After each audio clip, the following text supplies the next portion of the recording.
गोंदिया जिल्ह्याच्या सालेकसा तालुक्यातील अतिदुर्गम नक्षलग्रस्त घनदाट जंगलात कचारगड गुहा असून आदिवासी बांधवांचे आराध्य दैवत म्हणजे पारी कोपार लिंगो मा काली कणकालीची देवाची मूर्ती आहे।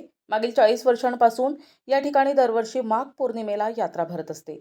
या कचारगड यात्रेला महाराष्ट्रासह इतर 18 राज्यातील आदिवासी बांधव लाखोंच्या संख्येने आपल्या कुलदेवतेची पूजा करण्यासाठी आणि दर्शन घेण्यासाठी या ठिकाणी हजेरी लावतात।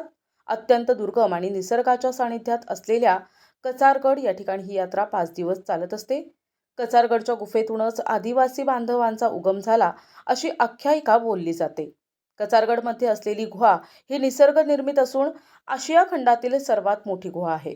तसेच या गुहेत एका वेळेला जवळपास 5000 भाविक दर्शन घेऊ शकतात।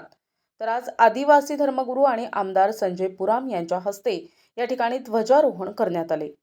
या यात्रेनिमित्त आदिवासी बांधवांच्या संस्कृतीचं दर्शन पाहायला मिळतं।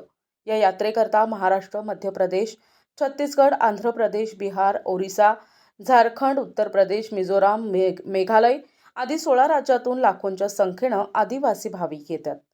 कचारगडच्या गुहेत आदिवासी बांधवांचे आराध्य दैवत म्हणजे पारी कोपार लिंगो मा काली कंकाली मातेची मूर्ती असून आपल्या कुलदैवताचं दर्शन घेत आपल्या संस्कृतीमधील परंपरा कायम राखत आदिवासी बांधव मोठ्या श्रद्धेनं या ठिकाणी उपस्थिती लावतात।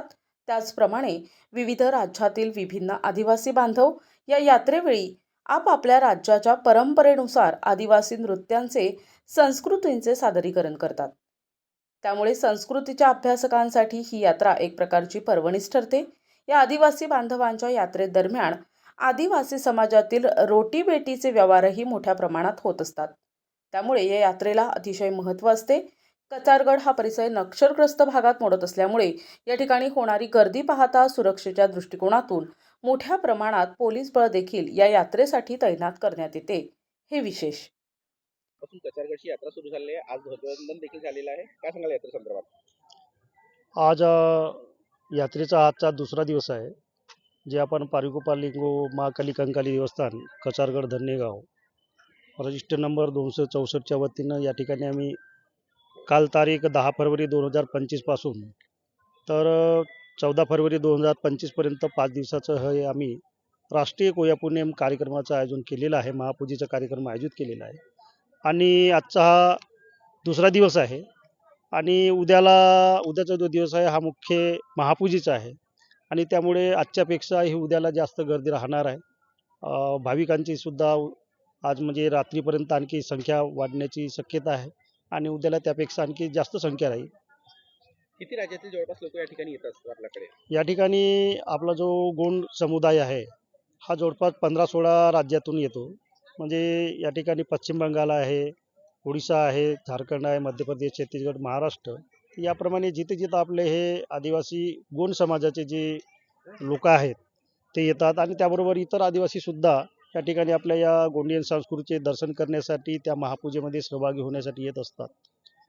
गुफेमध्ये कशी व्यवस्था कचारगड यात्रा सुरू झालेली आहे। किती राज्याचे लोक येतात आणि कधीपर्यंत कचारगड यात्रा राहणार आहे? गोंडियन धर्मगुरू पाहंदी पारी कुपार लिंगो यांचे दर्शन घेण्यासाठी संपूर्ण भारतभरातून या कचारगडमध्ये येऊन गोंडियन सगा बांधव श्रद्धासुमन आपले अर्पित करतात। दरवर्षी कचारगडमध्ये हा मोठा कार्यक्रम होतो। या कार्यक्रमाच्या निमित्ताने भोजनदान सुद्धा ह्या ठिकाणी होतो। आरोग्य शिबिरची सुद्धा ह्या ठिकाणी व्यवस्था केली जाते शासनाच्या माध्यमातून।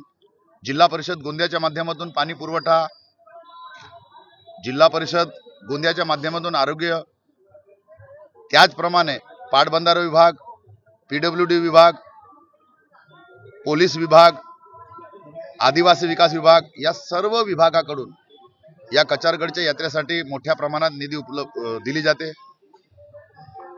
दरवर्षी या कचारगडमध्ये लाखोच्या संख्येने गोंडियन सगाजन ह्या ठिकाणी येतात। खरं म्हणजे दरवर्षी या कचारगडमध्ये सेंट्रलचे मंत्री असतील, राज्याचे मंत्री असतील, ते या ठिकाणी येतात। दरवर्षी कुठल्या ना कुठल्या प्रकारचे घोषणा करून या ठिकाणी कामं मोठ्या प्रमाणात होतात। परंतु मुख्य मागणी या ठिकाणच्या समितीच्या सदस्यांनी या क्षेत्राचा आमदार म्हणून ज्यांनी माझ्याकडे केलेली आहे, निश्चितच लाखो लोकांना राहण्याची गैरसुविधा होतो आहे, सुविधा नाही आहे.